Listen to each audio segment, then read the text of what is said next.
السلام علیکم ورحمۃ اللہ۔ لک الحمد یا اللہ والصلاۃ والسلام علیک یا رسول اللہ۔ دعا کی قبولیت کا وقت۔ چلیے آج اس کے بارے میں حدیث سنتے ہیں۔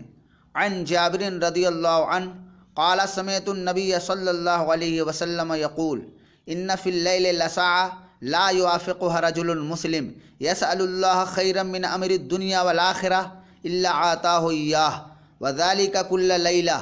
امام مسلم نے کتاب و صلاۃ المسافرین میں، امام سیوطی نے الفتح الکبیر پارٹ 1 پیج نمبر 372 پر، امام منذری نے الترغیب والترہیب پارٹ 1 پیج نمبر 241 پر، امام احمد نے مسند احمد ابن حنبل پارٹ 22 پیج نمبر 255 پر، اور امام ہندی نے کنز العمال پارٹ 7 پیج نمبر 785 پر، اور امام نووی نے ریاض الصالحین پارٹ 1 پیج نمبر 334 پر اس حدیث پاک کو نقل فرمایا ہے۔ آئیے ترجمہ سنتے ہیں۔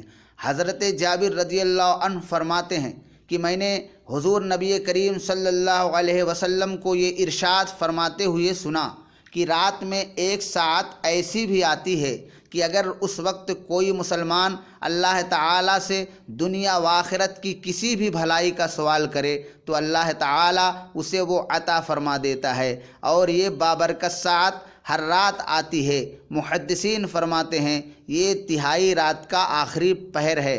اللہ تعالی ہمیں راتوں کو اٹھ کر عبادت کرنے اور دعا مانگنے کی توفیق عطا فرمائے۔ براہ کرم میرے سنی چینل ایم جی مصباحی کو سبسکرائب کریں تاکہ آگے آپ کو نئی نئی جانکاری ملتی رہے، اور اگر حدیث اچھی لگا کرے تو آگے شیئر بھی کریں۔ Thank you for watching and listening.